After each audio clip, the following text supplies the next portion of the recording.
The reading today is from Luke 16, 1 through 13. Jesus also said to the disciples, "A certain rich man heard that his household manager was wasting his estate. He called the manager in and said to him, 'What is this I hear about you? Give me a report of your administration, because you can no longer serve as my manager.' The household manager said to himself, 'What will I do now that my master is firing me as his manager? I'm not strong enough to dig and too proud to beg.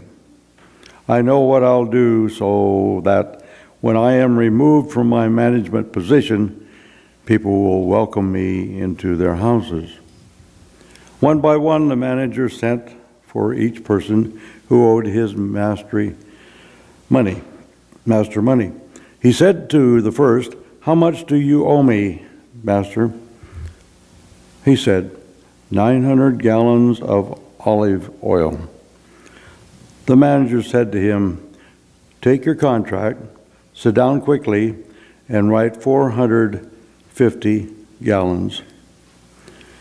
Then the manager said to another, 'How much do you owe?' And he said, 1,000 bushels of wheat. And he said, 'Take your contract and write 800.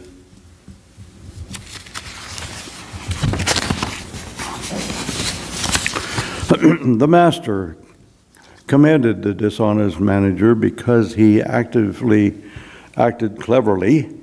People who belong to this world are more clever in dealing with their peers than are people who belong to the light.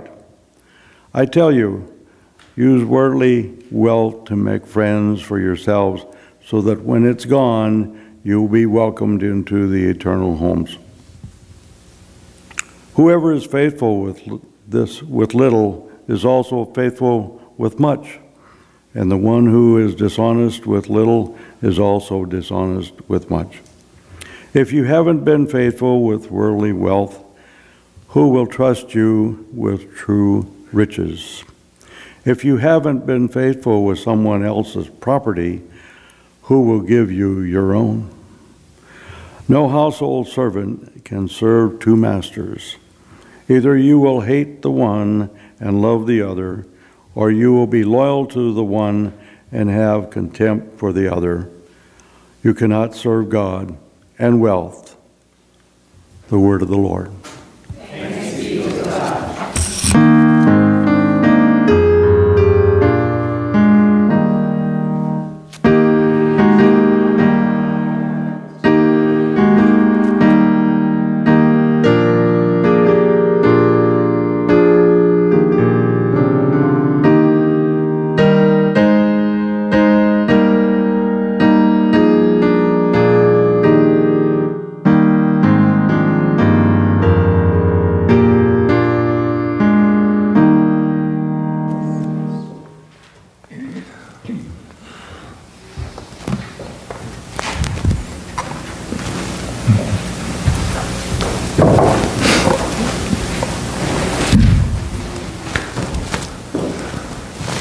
You all know what happens when we assume, right?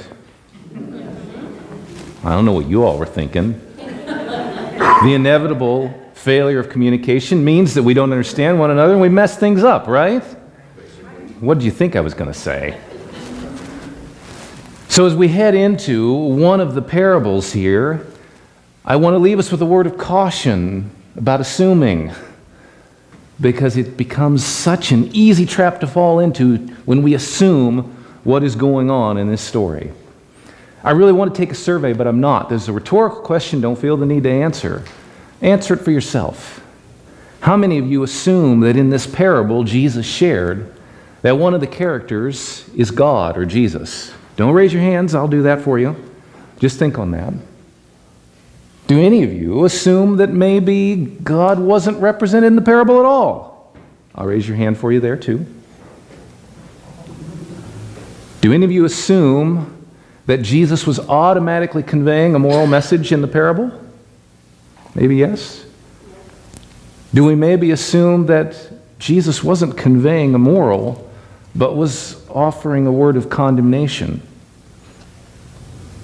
And do any of us ever think that Jesus might have said something with just a wee hint of sarcasm in his voice when he spoke it?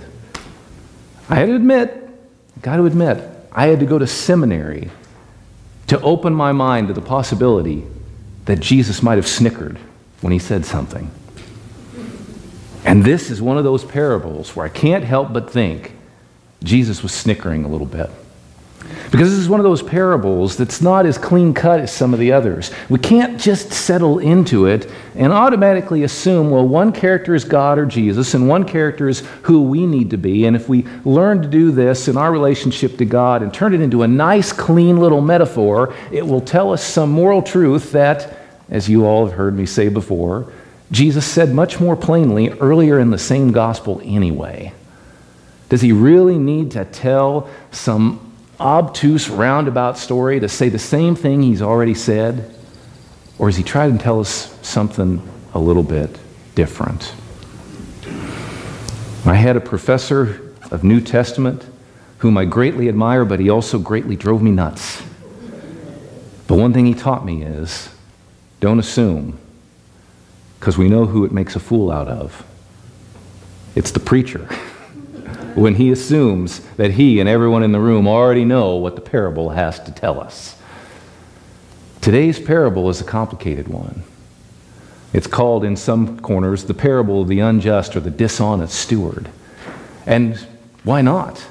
We hear that the steward's about to get fired, inevitably because he's doing a bad job. He's failing his employer. He can't keep up with the job. He's inept. He's incompetent. Whatever it may be, he's about to get himself canned. And so, in his last stroke of real effort and genius, he takes the log books, he takes the registers, and he goes out to all the people who are indebted to his master. And he pulls off this really shrewd little scam. How much do you owe my boss? I got the books right here. Let's mark it down a little bit.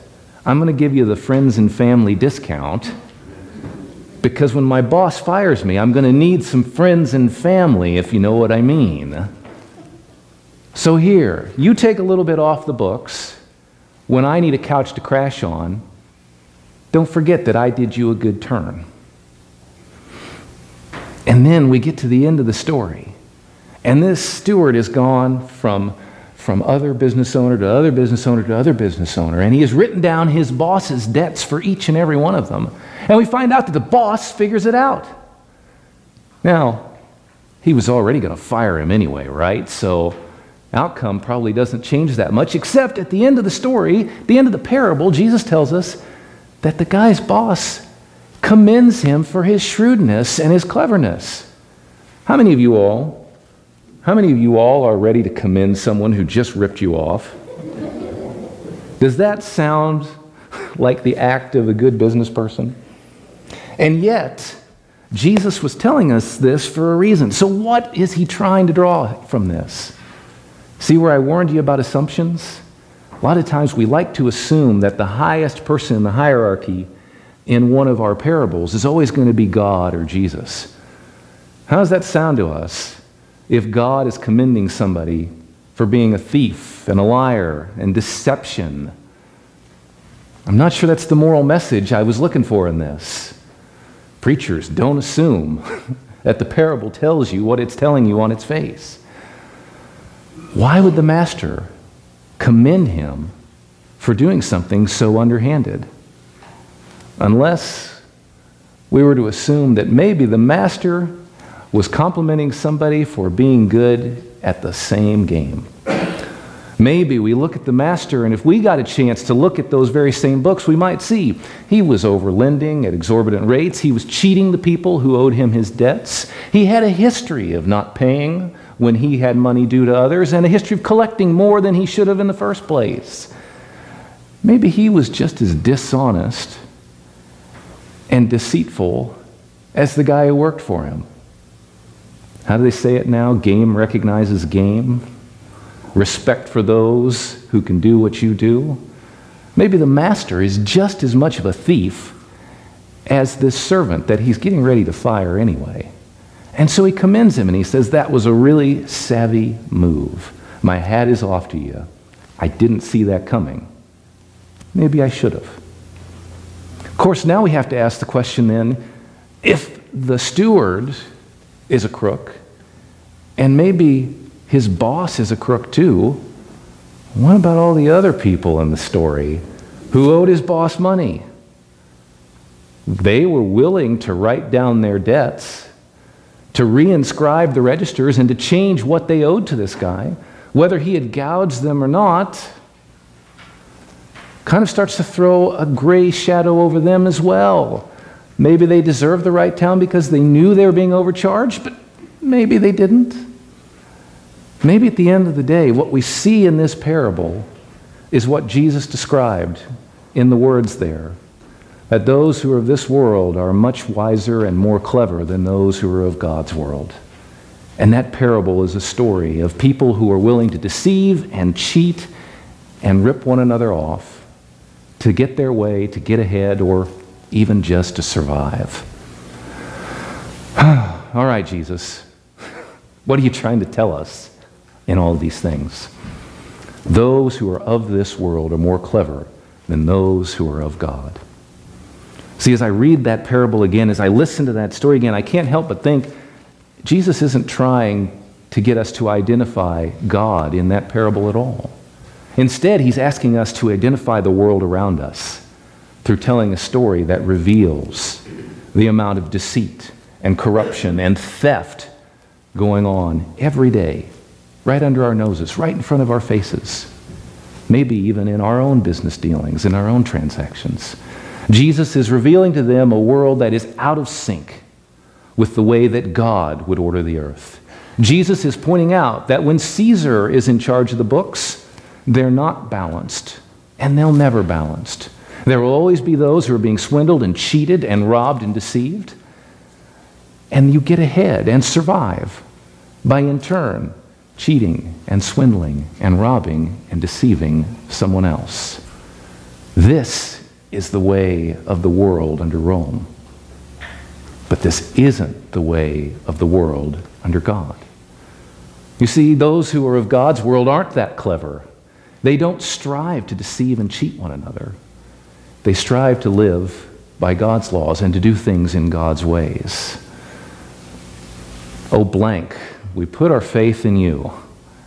I think Jesus is throwing down a challenge to his hearers. Oh, God, we put our faith in you. Oh, money, we put our faith in you. Oh, unjust steward, we put our faith in you. Oh, unjust owner, we put our faith in you. Oh, Caesar, we pledge our allegiance to you. He's raising a question of where their loyalties will ultimately lie. Do we want to live in a world that looks like the world God would have us build, or do we want to live in the world that we have? Are we called to create and build up something greater, or are we merely willing to do whatever it takes to survive in this one and get by? Are we willing to ask the hard questions of when we are able to survive and get by, is that good enough when others cannot do the same? Is that good enough if we're able to survive and get by while some have more money than God himself and others struggle to find the next meal? Oh God, we put our faith in you. Have we allowed ourselves to wonder why our world does not look like God's if our trust has been placed there? This for me was going to be a stewardship sermon, because we are talking about where we put our faith. We are talking about our call to live outside of the ways of the corrupt business owner and the corrupt steward and his corrupt crony friends who are all cheating and swindling one another. We know that world. It's just outside our doors, right? We see this type of money trading and lending. Remember the last time our economy fell into shambles? We were making financial devices out of loans that were built on financial devices that were built on loans that were lended to people who didn't have the money to pay them in the first place, but we conveniently looked the other way, cooked up all the books, and then we acted shocked when the whole house of cards came crumbling down upon us. This parable happens every day, and we watch it happen all around us. Where do we put our faith? And where will we direct our lives? What I wanted to tell you today, and I'm going to say it even though I'm not convinced yet how I'm going to tell it, but I'm going to say it, is that part of our stewardship of the gospel is continuing to maintain this community where we band together to live differently than the world outside our walls, where we band together to equip one another to proclaim the gospel, not just here. This is not where good news happens alone. This is where good news starts for us so that we can take it out into the world. And so we work to steward this community because we know that it equips us to go out as stewards of the gospel and proclaim it. This is why I'm going to be in the next weeks asking you all to think about our campaign, to think about estimates of giving for our 2020 budget. Because part of the way that we steward this community to equip one another to service is we make sure that the lights stay on because we've paid the bill. It's we make sure that the building is accessible and safe and clean so that we have money for repairs. We pay for custodial support. You know, all of these things that aren't exciting to think about. I need you guys to pay the janitor's salary. I know you're all really excited about that, right? Maybe you are. Maybe it means we don't have to clean it up ourselves. I don't know. But there are so many things that we do as church that make this community that aren't exciting in the least bit, and yet they are important. That we find a way to be good stewards. We find a way to build up a community where we care and support one another, care for and support one another, where we live out the world differently, where we don't cheat one another, we don't swindle one another, and we don't commend one another when we see the other one doing it. Instead, we embrace God's call to be faithful in a little bit so that we can step outside the walls and call the world to be faithful in all of it. Oh, blank, we put our faith in you. We're going to have the opportunities, not just in our stewardship drive, but every day that we wake up to decide what we're going to put in that blank. Is it God? Is it the gospel? Is it something else? We put our faith in God in many ways. We act to be faithful stewards in many ways. I suspect God still needs us to be faithful in even more. Oh, blank, we put our faith in you. May we find the right answer for our blank.